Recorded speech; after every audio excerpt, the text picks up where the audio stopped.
3, 2, 1.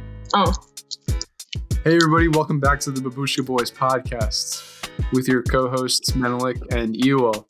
Today we have a great episode for you guys. We got a special guest, Sara, coming on today, and Ewell will let you guys know a little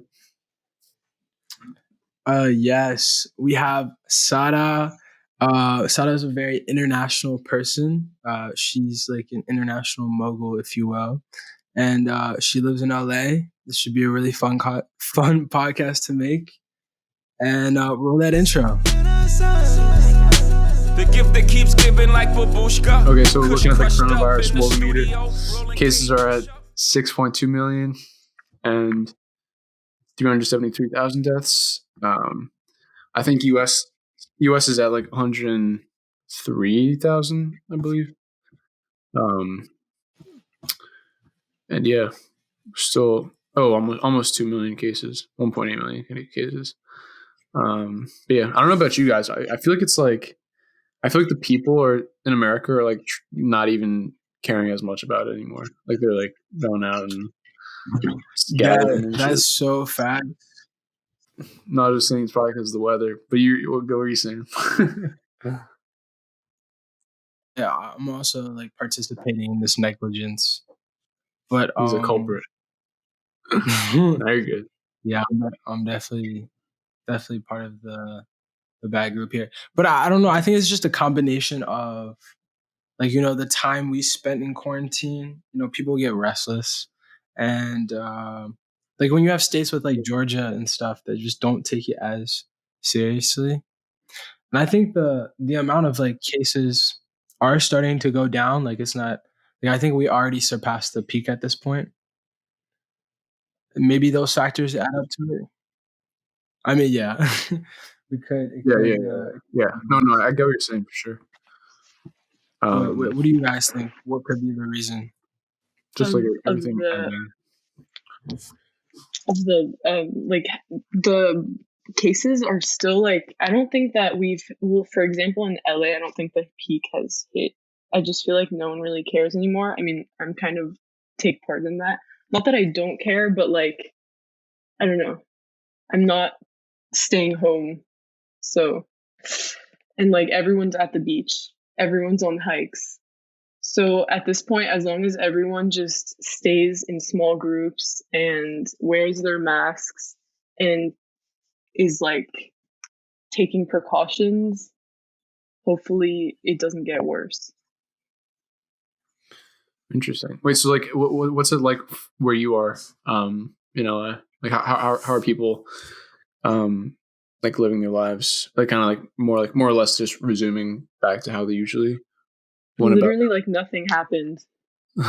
Especially in beach towns, in all the beach towns in like off the coast, no one wears masks. There's like so much going on. Everyone's just chilling. And I mean, in LA, it's a little bit more strict because it's a big city. But besides, like restaurants are not open.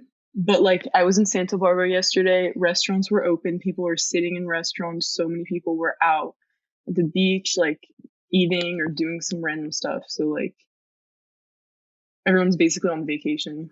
Interesting. I mean, I don't know how it is, but I feel like places like Isla Vista, right? Is that what, like in Santa Barbara? I feel like that's like a young like people. A lot of young people live there. I don't know if I'm right, but in Santa Barbara, yeah, a lot of young people do live there because of like the universities. Oh, true. But there's still like a lot of old people, and those old people, like I've seen quite a few out, which is, I don't know, they're kind of part of the demographic, so I don't know if that's a good idea. You can't let them off the hook. Have things gone back to like where they were before quarantine, except I guess like the school aspect of it? Like, would this be like your normal like summer, like last year, junior year? Is this like what you would be doing with your friends? Kind of, but not really, just because right now I'm only seeing friends that I know have been taking confinement seriously. And I mean, there would be a lot of parties going on, and there's none of that. I would be checking out a lot of different restaurants. There's none of that, no museums. So basically, I guess I kind of am doing the same thing, but I mean, I'm just doing outdoorsy stuff now. But I guess it's a good thing because like we're all appreciating the nature in like California. The beaches around where we live, like the Jersey Shore and then the Delaware beaches, more or less are pretty much open. And I know a lot of my friends are going down there and spending time there. But yeah, that's kind of just how it is on this side. What do you guys say? I was gonna say where Sara lives, I feel like it's like really beautiful. So you're lucky. I mean, yeah, she actually has like. That's crazy. I see there's like cliff sides and stuff. Like, oh my gosh, that's sick. Yeah, I can't imagine what Sara would be doing if you were like stuck in Philadelphia.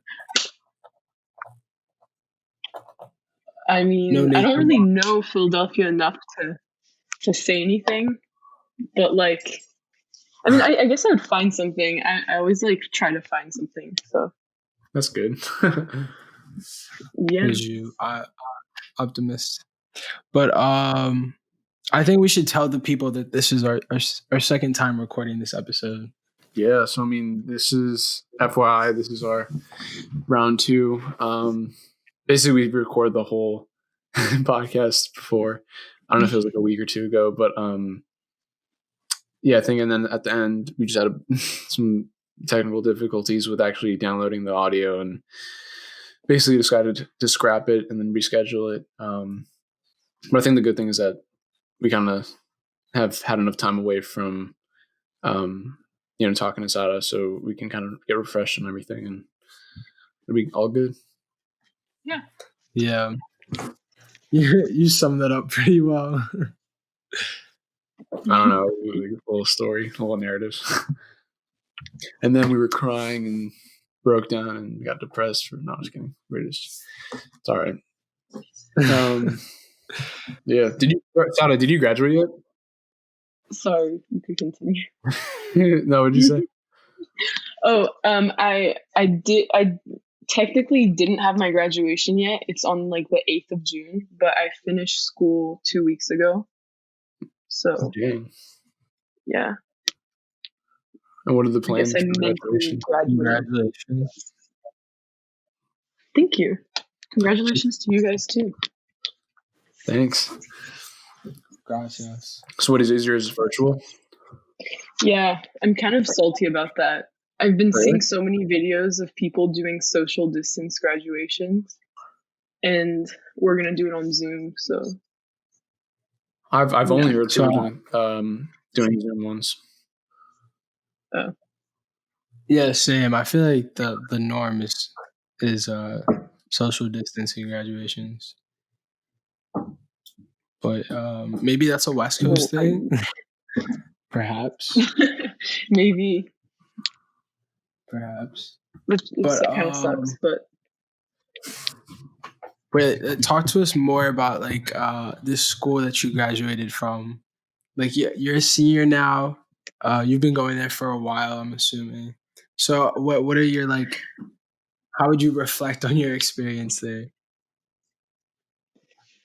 So I went to le Lycée Français de Los Angeles.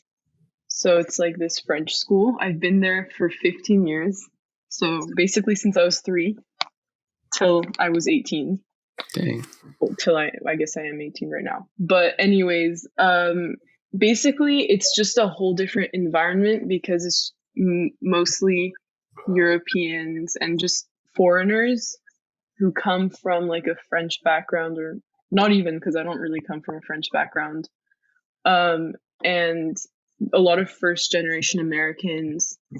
And basically we study like people, a regular student in France would study. And honestly, I have to say that I was very fortunate because I had a very positive experience. Just because I was lucky to have a great group of people in my grade, but like some people struggle because the grades get smaller. Like in high school, you have like 30, 40 people in your grade. So it's kind of tough to like make new friends. And some people get caught up in the bubble of our school, I guess. So, but yeah, honestly, I have to say that I'm really happy with what I got out of my school. Like, I love a lot of things that I've studied. I feel like because of my school, I have a lot of culture because I learned about like the world, geography, history. I've learned how to think critically. I've learned about like I've been introduced to philosophy, and just like a lot of things like that. And I mean, I know French now too, so that's pretty cool. And yeah, yeah. Wait, and so for reference, how many people in your class? In my class or in my grade? Like your grade, yeah. Like probably like 35 people. Okay. Oh. Wow. That's crazy. It's tiny. And it's co-ed, right? Yeah, it is. Okay, cool. I thought my grade was small. We have like 200 people, but yeah, that's tiny. Yep. 200 is huge. Dang. I mean, comparing to like the public schools around us, that's pretty small. There's like maybe 500, 800 people. Yeah, damn. 1,000, right? Yeah. In a grade? Yeah, like in your grade, like Yeah. 500, 800, whatever you were saying. It's like that's like Sara's whole my school. Yeah. Preschool till 12th grade. Yeah. Oh my god. That jokes. Yeah, but I mean, there's I guess there's like different pros and cons to each, right? Like, I mean, for sure. For her, like you probably have like a really close knit cohort that you've been with, and I guess it really depends if you have like positive relationships with those people. Because I mean, if you didn't like them, that'd probably kind of suck. But I'm assuming you have some pretty good relationships with your friends. Is that right? Yeah, for sure. Like I have some friends that I've had since I was 3. Like a lot. Like it's kind of I was lucky because I have like a group of people that I consider my family and that I know that I won't cut ties with. But then there's like other people who don't feel like they fit in, and it's just miserable because like you only have 34 other people around you that you've already known, and like you don't. I mean, there's new people that come in and like people that leave, but it's not enough to be like, exploring new things, I guess. Yeah. So how do you? So since you said you weren't like ethnically French, how do you fit in with with people that may not come with like from the same background as you? Like when you started going to the school, like did you notice that you were different from anybody, or like I mean, you must have been really young, so I don't know if you can remember this, but what was that like? Well, honestly, I mean, I guess I was like too young to remember. But I mean, throughout my years, I realized, yeah, like there are some differences because I'm not French.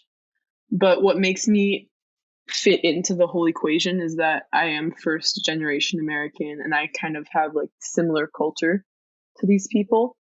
And yeah, like obviously I've had some difficulty over the years. Like, I wouldn't sometimes like teachers would like put you aside for not being fully French.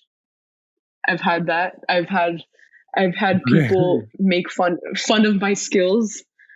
But like honestly, like I mean, you're gonna come across that at some point in your life, and I mean, I'm not gonna hold on to that and keep grudges,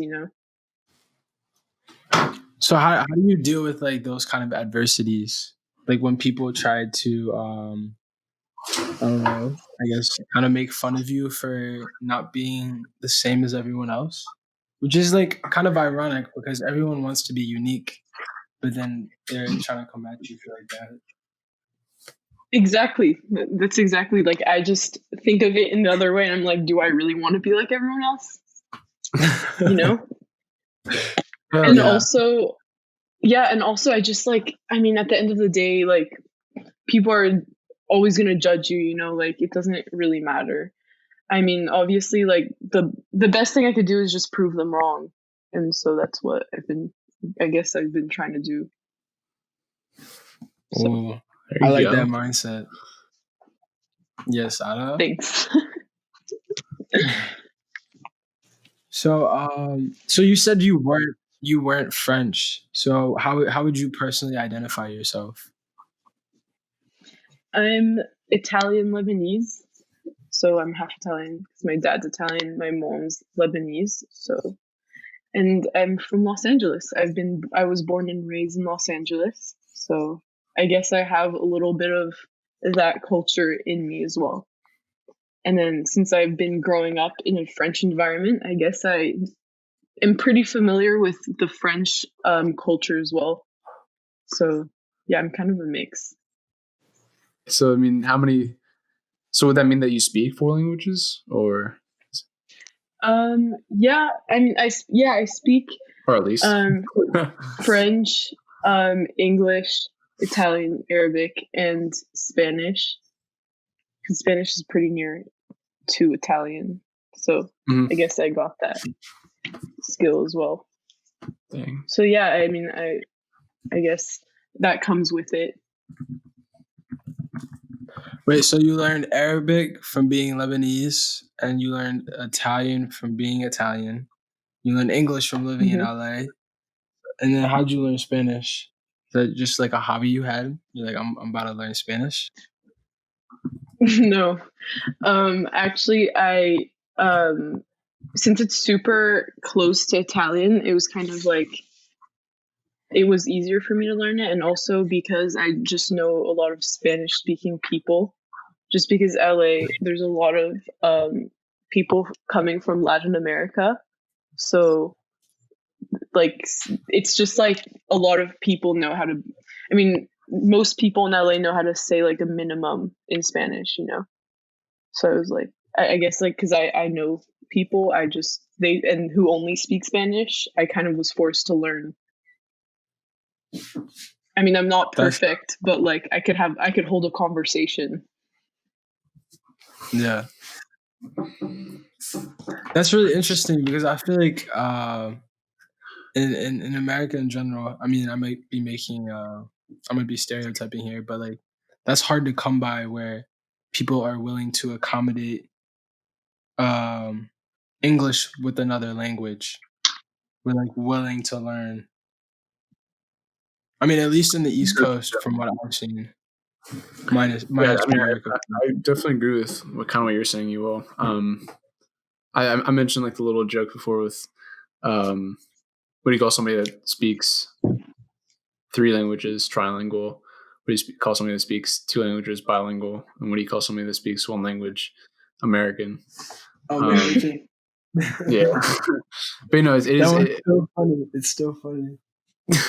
Yeah, no, I mean, that definitely says something about our culture and how we see ourselves in the world. I mean, we are kind of separated geographically, but I mean, that's not really an excuse. Yeah. But I mean, like a lot of Canadians know French and English.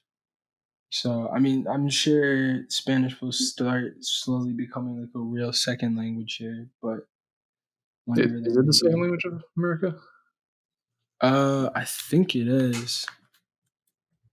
Or like at least like demographically speaking, yeah, the next to be highest number of people that speak. Yeah, the second language is Spanish. Okay, true. So yeah, I mean, it kind of makes sense because I feel like in school or like traditional schools, when you learn language, a lot of times people just gravitate towards Spanish. Yeah, it's cool. Which is interesting. So what, like, did you learn English at your French school, or was it like strictly like, you know how like American schools have English? I'm assuming French schools would just have French. Yeah, so basically at my school, everything is taught, like every class is taught in French, except for English class. So we obviously, like, since my school's in America, there's some courses that are forced, like for example, English language, and I had to do 2 years of the U.S. history. But I mean, yeah, besides that, it's all French kind of vibes. And about learning English, I mean, honestly, I don't even know when I learned English. I guess it's just because I guess I learned it at school, because I know at home, since a young age, my parents made sure they didn't speak English at home, so we learn languages. So I guess I learned it at school because that's how I would communicate with the students besides French. Wow, that's actually really interesting. So you learned English at your French school. Yeah, I guess. I mean, at one point, my parents also started teaching me English, but like, at one point, like there was, I mean, at my early life, I probably only spoke Italian and Arabic. So. Wait, so one of your parents is there Lebanese, and then one of them is Italian, right? Mm-hmm. And so do they speak the language of the other person? Like, do they speak both Arabic and Italian each? My dad doesn't speak Arabic. He understands like a couple words, and my mom does speak Italian though. Oh, that's interesting. So, yeah. She learned it in college, so I guess it just stuck with her. Oh, okay. Nice. So I mean, you could have like little secret conversations with your mom, and your dad wouldn't really even know. Yeah, you already know. That's funny. Does that happen often? No, it doesn't. But like once in a while, there are those moments. Wow, your poor dad. Yeah, he gets pretty bullied at my house because he's the only man. Oh, really? Oh, mm-hmm. You have siblings? Yeah, I have 2 older sisters. Oh, okay. Nice.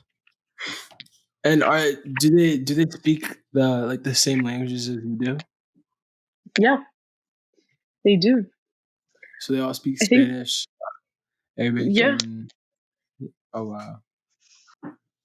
I envy you guys. Wow. I wish I was raised in that household. That's crazy. Well, I mean, you were raised in Amharic speaking. I mean, I don't know how much your parents how much they spoke Amharic with you, but I mean, well, you can pretty much speak Amharic and German and English. So I mean, that's pretty good. Yeah, you have a pretty good number. Yeah. I guess. Okay, I'm being humbled now.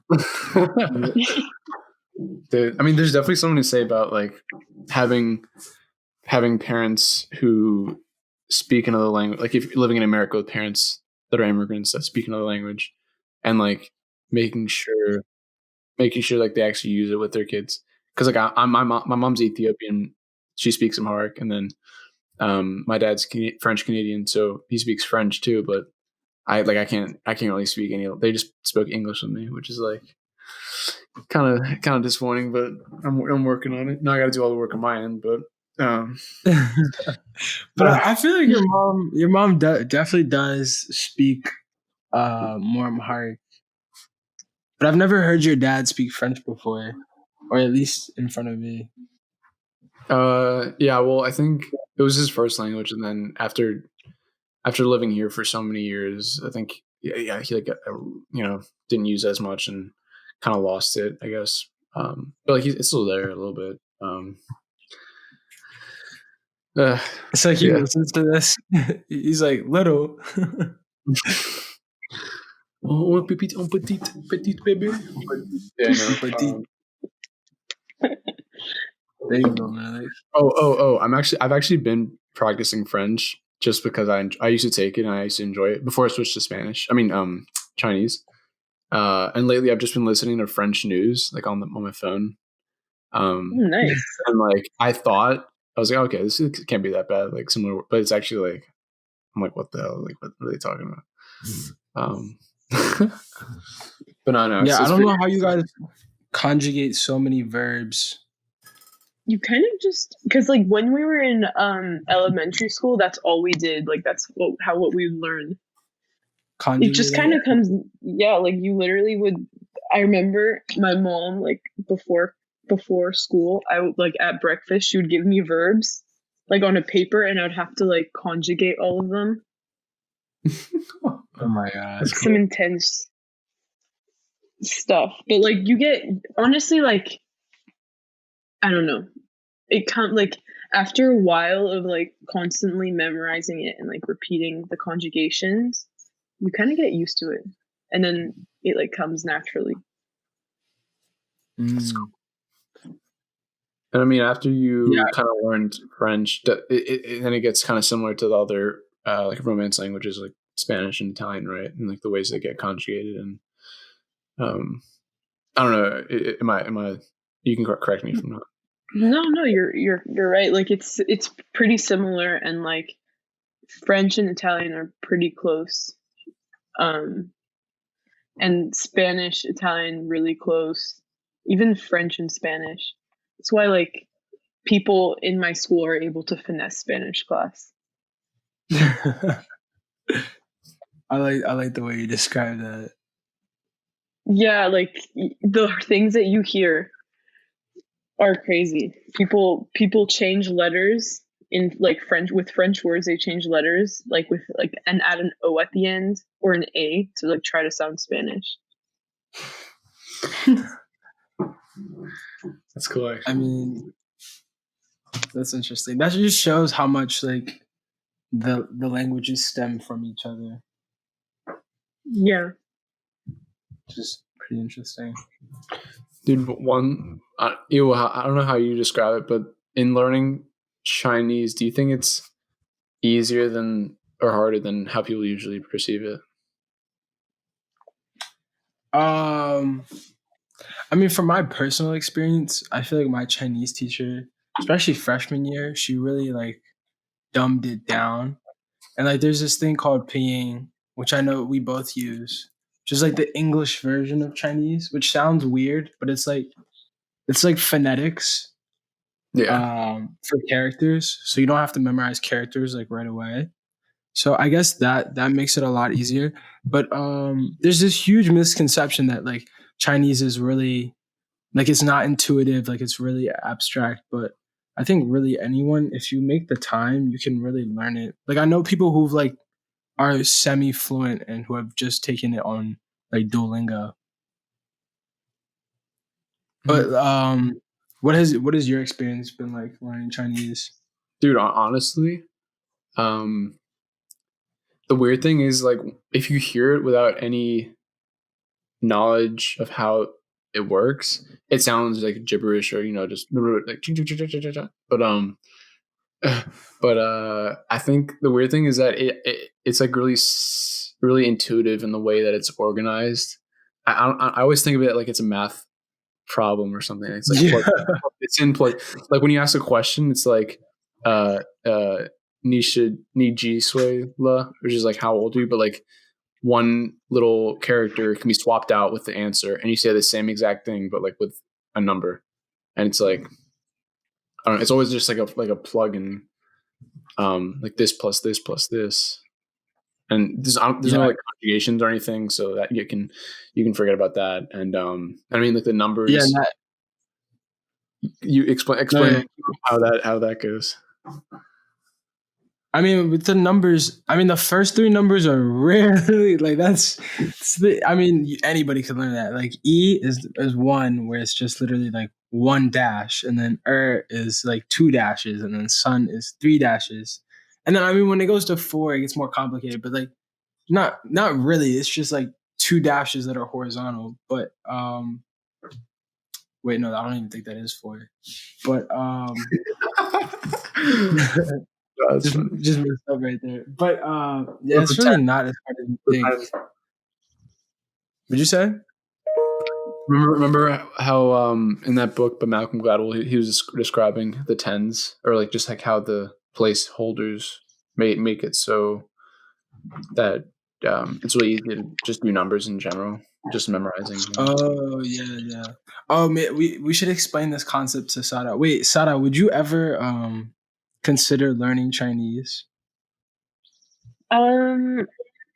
Honestly, like, I don't know. It's so complicated. Oh, It's like so complicated, but I think I have to learn a new language at my university. So, I don't know what options they're going to give me, but I'm probably going to go with the easiest option because, like, I feel like, I don't know, it's going to be hard for me to learn a new language. Fair enough. You don't think knowing like 4 other languages will help you learn something else? Maybe, but like at the same time, like already in my everyday life, I kind of like sometimes confuse some words and just like mix stuff up. So, I mean, I guess at one point I'll eventually try to learn something new. But I don't know, like Chinese is so hard, like it's way out of my norm. That's the perception. Yeah, it's an illusion. That's not real. I mean, okay, comparing to like other European languages, it may be a bit abstract, but like it's not as hard as you think it is. Yeah, well, I mean, I guess if someone offers me, I guess I'll say yeah. But I kind of have a bad memory, so I don't know if I'll remember the stuff that I'll learn. You have a bad memory, and you know like 4 languages. Yeah, I mean, if me and Ewell can kind of learn it, I mean, we're semi-average. I don't know, subpar. No, I'm just kidding. Yeah, that's actually facts. Simple-minded folk over here.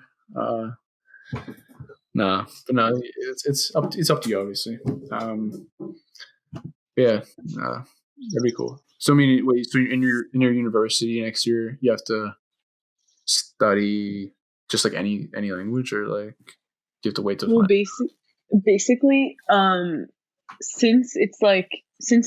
so basically, I'm studying hospitality, and in hospitality, it's like super international.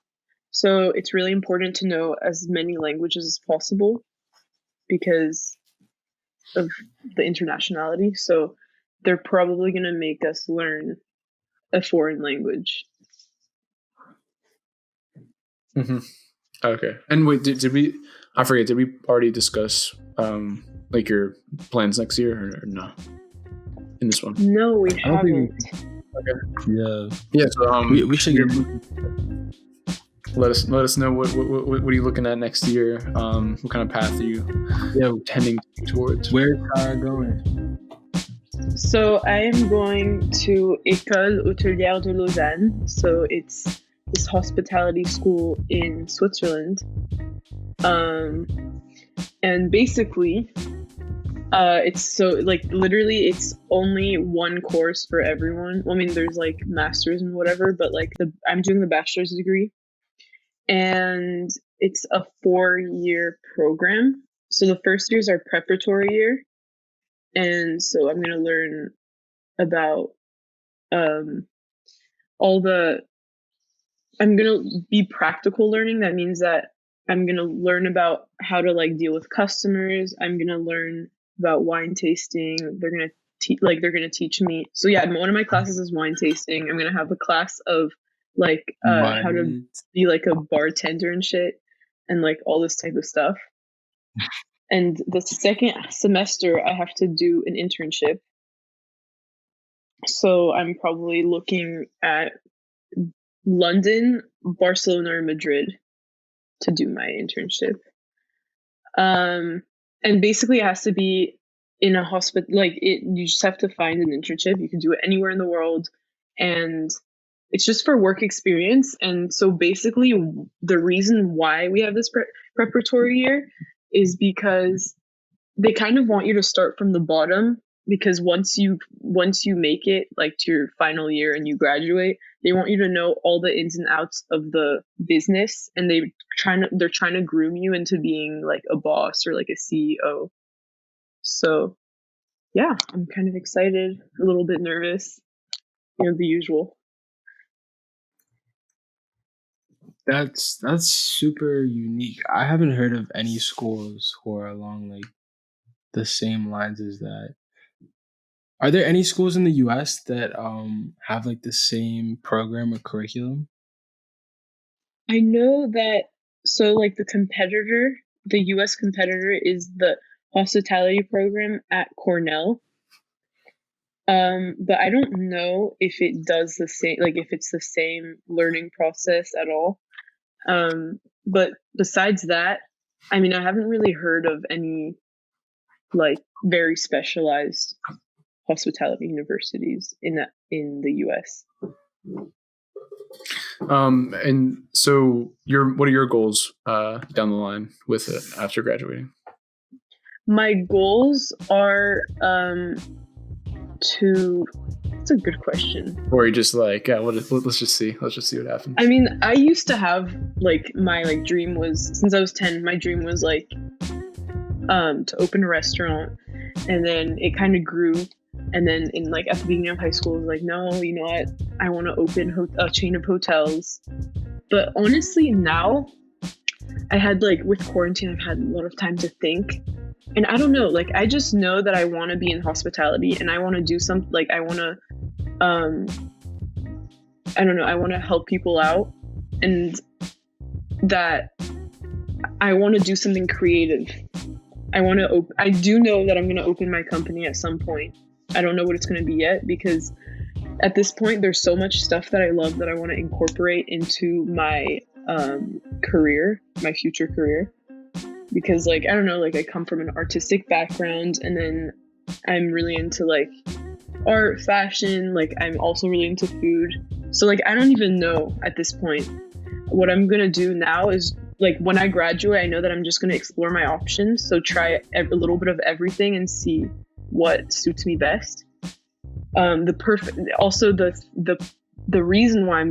reasons why I'm going to this university is because it opens so many doors, and you have a 99% chance of getting a job after, because everyone comes and recruits at this school. So we'll see, honestly. So it's almost guaranteed that you'll have like some kind of career path after this school. Hey. I wonder if they make that percentage go high with just getting people to go to McDonald's, like worst case scenario, just working there. No, I'm just kidding. Yeah, and that's awesome.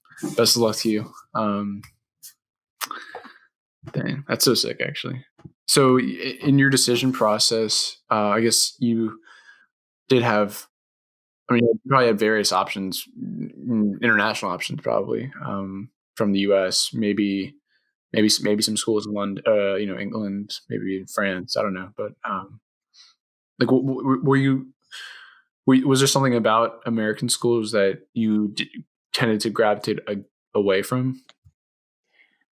Honestly, I just don't see myself in the U.S.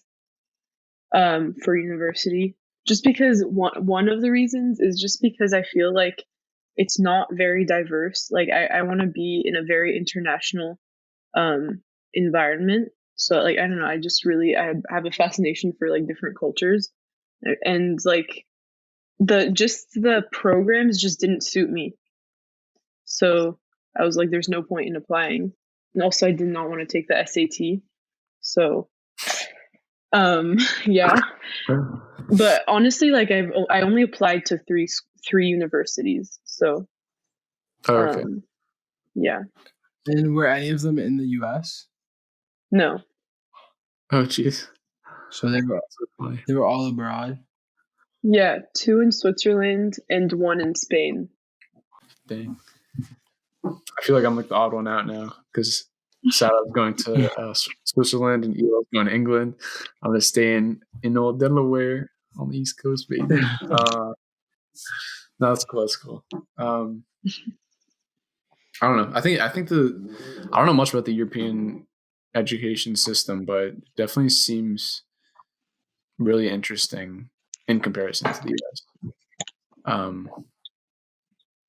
I mean, even at like the high school level, with where you were educated, your whole life. I mean, that seems a lot different than what a lot of people have been able to experience. But yeah, it'd be cool. So I feel like since you're like very multicultural, do you travel a lot? Yeah, I do. I travel pretty often, I would say. When I have like time off, I guess. Probably like okay, so I travel during the summer, during the winter holidays.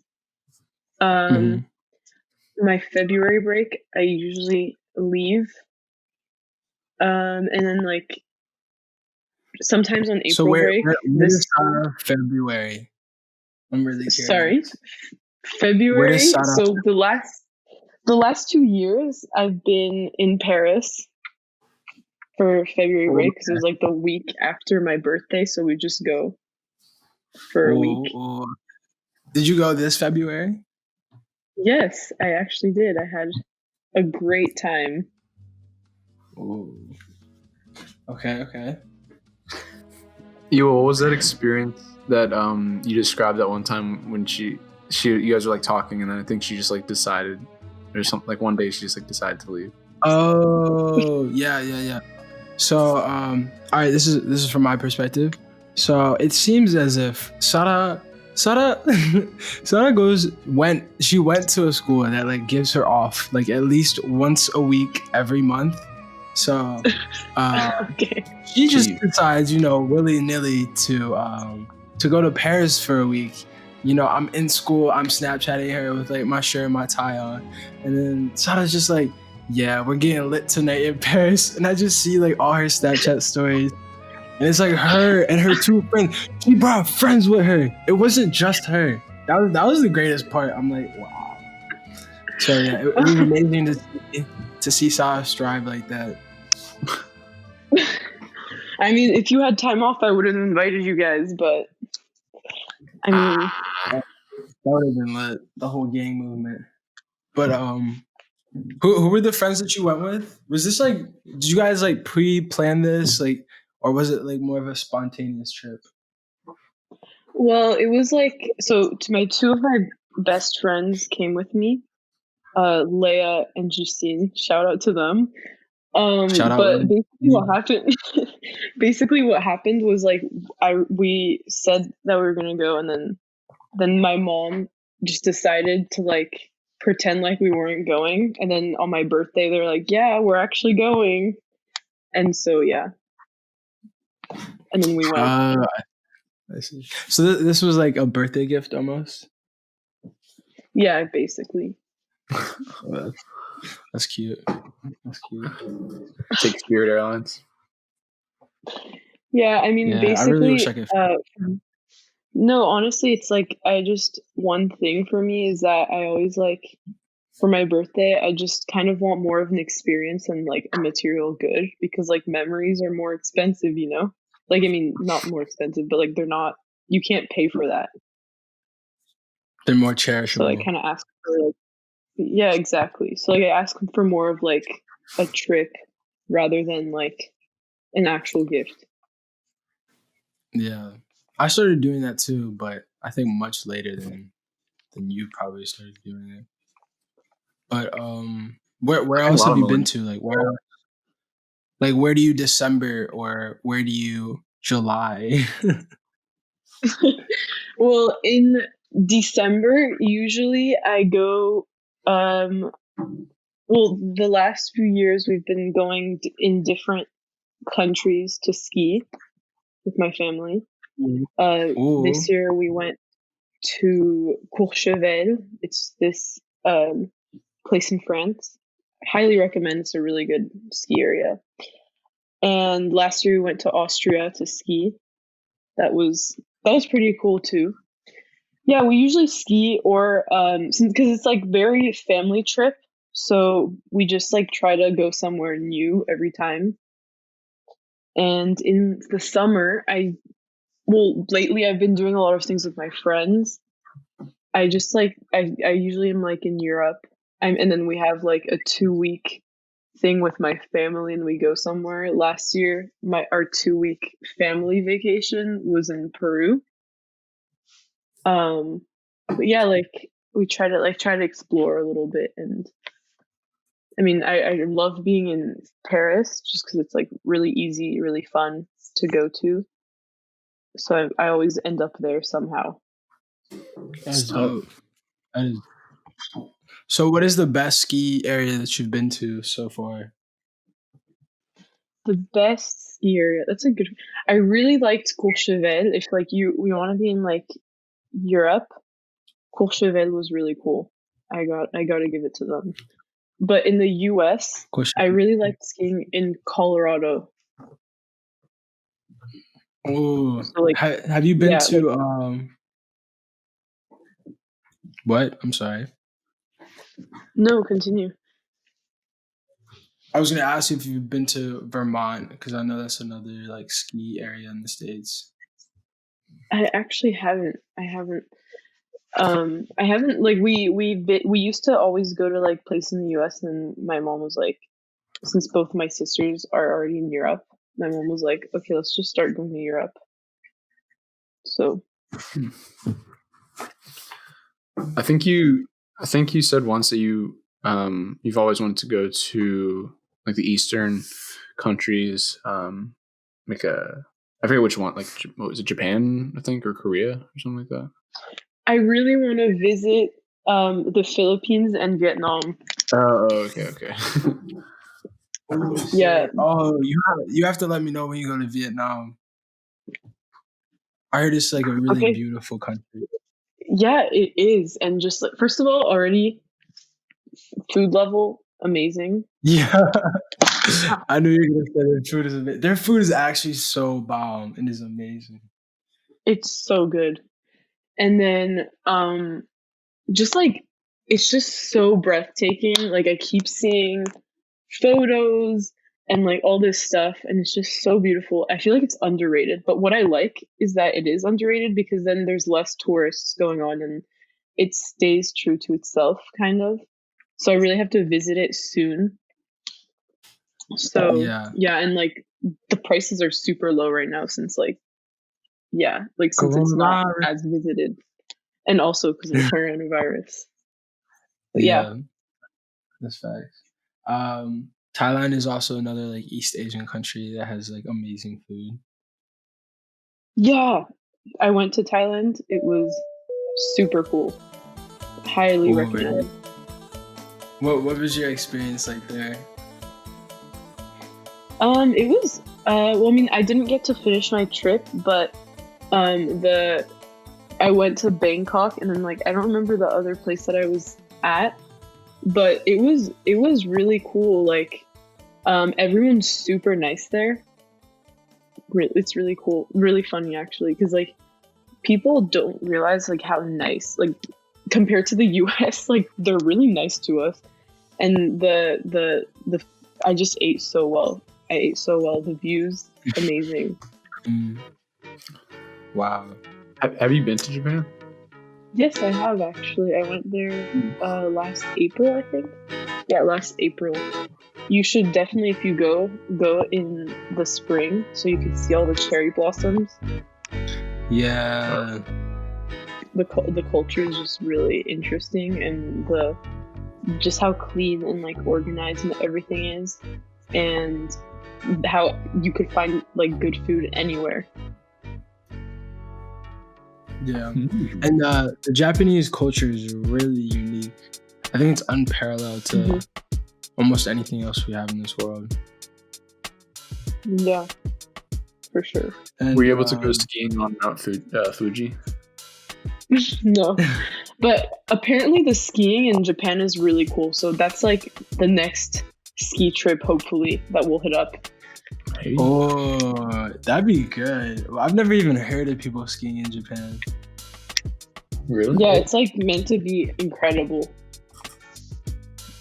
I Oh, but heard you know where you- Norway is like a phenomenal spot to go skiing. Apparently. Oh, yeah. I think my sister went skiing in Norway. You know where you liked need to it. go before you go to Japan, though? Where? You should go to the ski resorts in Pennsylvania, over here in Philly, in the Poconos. Elk Mountain.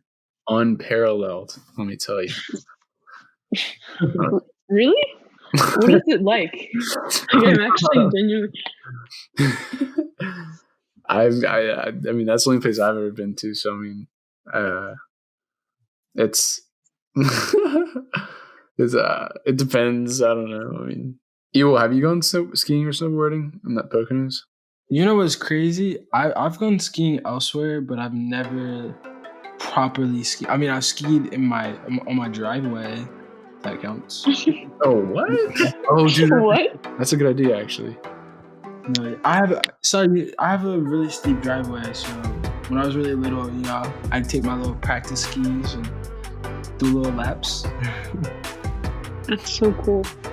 But I skied. All right, so I learned how to ski in the Mall of Dubai. I don't know if you guys know this, but Casual. Oh yeah. they have like penguins, and they have like the sub-zero area of the mall where it's actually crazy. It's like, I don't know how big it is.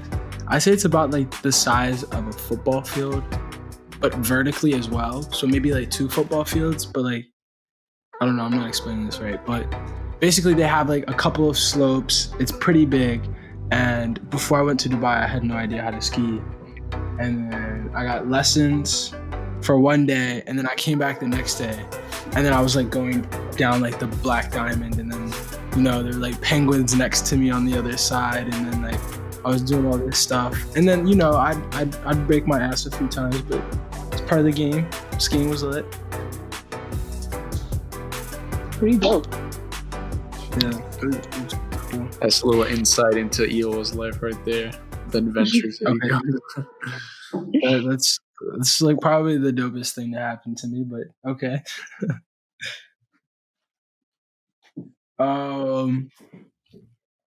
Yeah, so what is it really like skiing here, Menelik? You want to enlighten us? Okay. How would you describe it? So I don't ski, I snowboard. A little against the grain, but one of them ones. Well, yeah, one of the reckless ones. Don't let the rope. No, I mean, there's definitely some good, like Blue Mountain. I don't know if you heard of that, but that's pretty good. But it's like what I feel like is that it takes a lot longer just getting up there, and then once you get the actual ride down, the slope is like 1/3. Like it's like such a small portion of it. And even if you go on like a day that's packed, it's just like, oh my gosh, there's just so many people waiting to get on the ski lift, and then it kind of like depends where and when you go. I don't know. And it's kind of funny because the last time I went, I was wearing a Philadelphia Flyers jersey, and like when I was getting on the ski lift, the guy like literally like cursed me out. He's like, "Hey, fuck the Flyers." I'm like, "What the hell, bro?" And he's like, "Go Rangers." I'm like, all right, bro. I was like, but anyways, no, it depends. It depends where you go, when you go, but it's sufficient for being like 1.5 hours, 2 hours away drive. It's good enough. You should try skiing in California. Oh, with like sand skiing. Sorry? Sand skiing. No, like there's ski resorts in California. Yeah, like Lake Tahoe, right? No, I mean, yeah, I guess, but there's like Mammoth Mountain, there's Big Bear, there's Mountain High. Mm-hmm. I mean, which one's the one that's close to LA? The closest one is Mountain High, I think, but it's kind of crap. It's like one mountain, and you just like it's for beginners. That's where I learned how to ski. Oh dang, that's funny. Yeah. That was like one of the things I was That's kind of like looking forward towards going to school in I was thinking about going to school in California. One of the schools was like what was it? University of San Francisco. And I mean that's like in the city, but like still I guess kind of could go to the resorts there. And then I mean like USC and LMU in Southern California. I guess they have like some places there. They even have like clubs too, which is kind of cool. But yeah, that's dope. I never knew that. Yeah, there's things like that you didn't know. I mean, even in places like Hawaii, you can snowboard there too or ski there. Really? Yeah, because I mean, the way they're structured, obviously volcanic. At the tops of different peaks where there's, it's high enough to have an outer space telescope that they have there, or like an observatory. It's just cold enough that there's snow that you can ski on. So, coming back to, or I guess we are in LA, or we were talking about LA, but what? I mean, you're well traveled. I feel like you've seen many parts of the world, Sara. How would you compare? How would you compare to LA to like maybe other cities that you've seen? Los Angeles is kind of like, what I love about Los Angeles is that there's everything here. That's not too far. Like we have the beach, we have a lot of greenery, there's amazing, like there's like the valley. You could go to like the mountains a few hours away, and it's super chill here. And like, there's so many cultures. It's very diverse. So like, yeah, there's just like a little bit of everything. And I honestly, like, I love it here. The weather's amazing. There's just like so many great factors, and it's like a perfect place to like, raise a child, I guess. But I guess the downsides of LA are that like if you don't know anyone here, and like if you're coming to move here and like you don't know anyone, it's so hard to meet people just because everyone's doing their own thing. Like everyone has cars, whatever. So yeah, also another downside, if you don't have a car, it's kind of annoying for you, especially during coronavirus, because I don't think you're trying to take like an Uber or anything. So yeah, but it's like a pretty big city. Like you can't get bored, and like people are chill. Like there's obviously like a very pretentious side of Los Angeles, but as a whole, like it's a pretty chill city.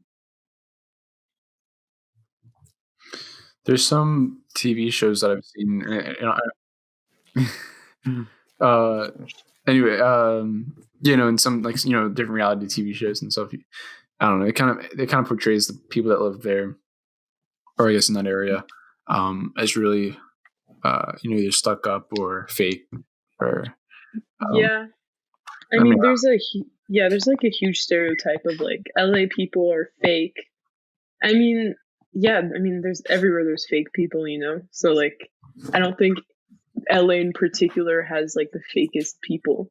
I mean, I guess they mean like fake because a lot of people get like plastic surgery and like Botox and all that. But like, yeah, like there are those people, but they're everywhere, True. I mean, I guess, would you say they kind of embrace the whole fake it till you make it type of thing? Or is that? What do you mean, like the show, or like LA? Yeah, kind of like just the flex and everything. Wait, that's a show? Of what? Like, I think it till you make it as a show. I don't know. Is it a show? No. I mean, not that I know. I think Sara, what you said is that you mean to show off, right? Yeah, like a lot of people do show off. Like there's people with like you see sports cars like on the daily, like the most crazy cars. You see vintage cars. Like people are very showy, but it's also we live in California. And it's one of like the richest states in the U.S. True. It's interesting. Yeah, people driving the Lambos, and then everybody suffocating in the pollution. But it's all good. Yeah. Well, that's really interesting because at least in Philadelphia or some of the more affluent neighborhoods here, from what I've seen, people here like to hide their wealth for some reason, which is probably a bit more like inconspicuous, like cognito, or like I don't know, that it might be for malicious reasons, but I feel like it's not. But people like there's like really wealthy people who drive like average cars, you know. There's like millionaires in like the 100 millions that would, you know, drive like a normal Jeep, or they like cover their house with trees so people can't see it when they're driving by. Do people do that in LA, or is it just like, you know, look at this house that I have, or you know, rev the Lambo or something? I don't know. I really don't know what it's like out there. Well, it's pretty showy out here, not gonna lie. Like people because basically there's people like, you know, locals like who've been here for a while who, you know, they're, you know, they have their house, their huge house or whatever. I'm talking about like the more the people with like more money. They like old they money, like old money people. Yeah, old money people, they're like, yeah, they like have their stuff. No one's really trying to hide it. But like the people that are come here to like build a career and I guess they make it, and there's a lot of people because, you know, like people try to come for Hollywood, become actors or like singers or whatever. There's a lot of showy, like people live in areas like Beverly Hills just for the name, you know, and then they have like giant houses, like the houses are massive, like the amount of like massive houses that I've passed, it's just like shocking. And then like they have like 10 different cars when there's like one person living in a mansion with like 10 cars. It's like a little much, but yeah, no, it's not at all like in Philadelphia. That's wild. What about you? Like, what is it like in Delaware? You know, I mean, we got the suburbs, city of Wilmington. It's not too 15 minutes away from where I am. We have 3 counties in total. That's pretty cool. There's more chickens than people here, which is pretty another cool fact. It's more like country roads. And when I say country roads, it's not like actually like not really like I'm in the north part. In the south, we call that like slower lower. That's more like farmy and beachy type stuff. But where I am, I live pretty kind of closer to Philly, so more suburbs. And when you go into like the back road valley area, that's where a lot of the I guess more wealthy people live. And yeah, it's definitely how Ewa was kind of describing it, with just kind of like more secluded, with long driveways that kind of wind up, and maybe there's a gate and you can't actually like see it half the time. You know, it's a lot more reserved and comfortable and quiet. I think people like the quiet in the woods. Yeah, people definitely. That might be another aspect of it. Like people really like their privacy here. Yeah. Yeah. So I think another thing that's interesting to talk about with LA is the food culture there. How do you describe it? The food culture. Well, I mean, here, like, it's like very stereotypical of like, yeah, everyone's trying to be healthy, you know, everyone's like gluten free or whatever. I mean, honestly, there are a lot of people like that. There's like supermarkets, literally. There's a supermarket called Erewhon, and it's basically like the bougiest of bougie supermarkets, and it's like super organic, and like they have keto diet things, they have like gluten-free all like like the those diets. And then like there's a part where there's a lot of Asian, like everyone is really obsessed with Asian food here, I feel. So there's like a lot of Asian food. I mean, which is justified because it's really good. Yeah, you literally could find any type of food you want, honestly, which is super chill. So like if you have a random craving, you could just, there's everything. It's like very diverse. So I know you've been to New York and you live in LA. So which one would you say has, I mean, I guess you haven't lived in New York, but which one would you say has a more diverse selection? That's interesting. Oh my god, I don't know. That's such a good question.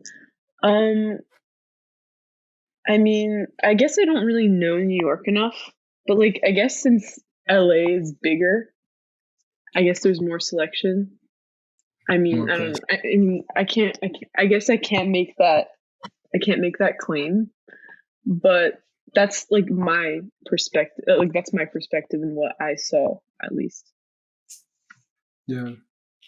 Have you had, this is really random, but have you had Armenian food in LA?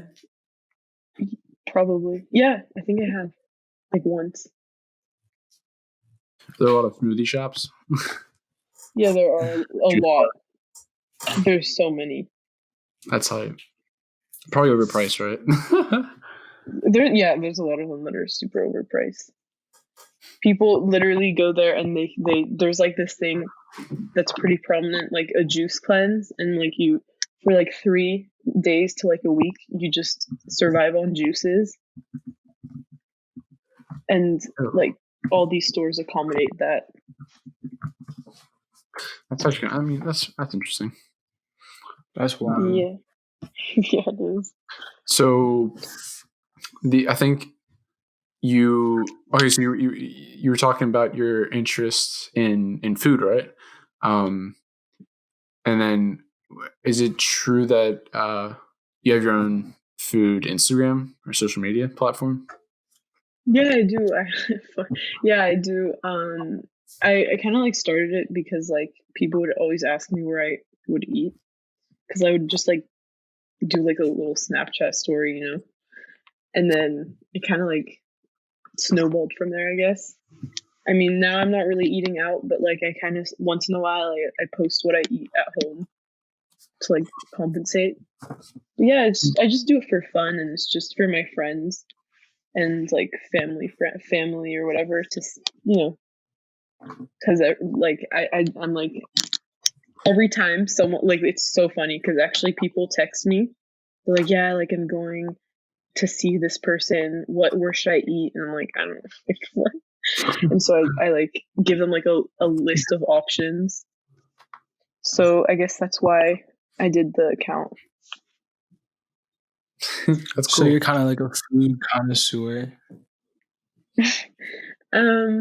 I mean, I guess a little bit. She's been working on the status. Yeah. And then in addition to that, do you also cook yourself? Yeah, I really love cooking, honestly. Like since I come from like Lebanese and Italian culture, those are like, food has a huge presence in the culture, and just like watching my mom cook growing up, and my grandparents and stuff, like I just love it. It's like, it's super nice. So when I get the chance, I totally do cook. That's dope. Wow. So did you like learn from your family, or like how did you start cooking? Yeah, I guess I just, from watching people do it, and like when I was little, my parents wouldn't let me watch Disney Channel, so I'd watch like Food Network.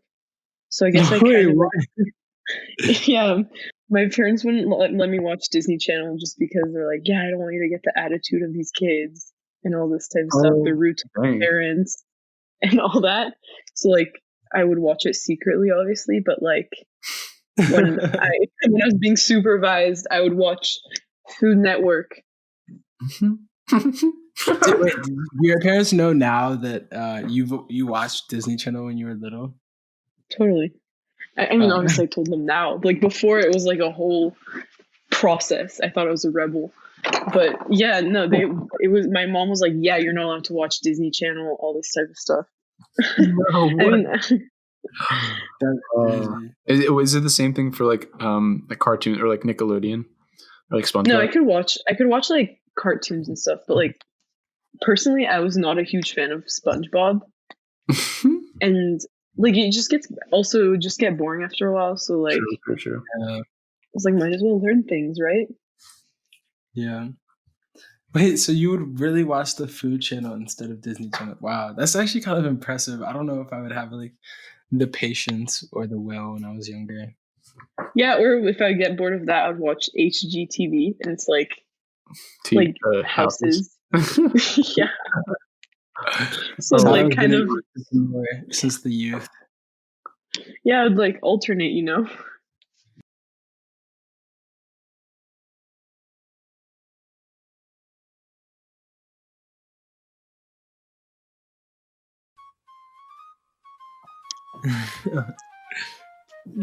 All right, thank you, Sara, so much for featuring on the podcast. We can't wait to have you back again for a third time. Third time's always a charm, and thanks for having me. This was interesting. Appreciate you coming on, making an effort.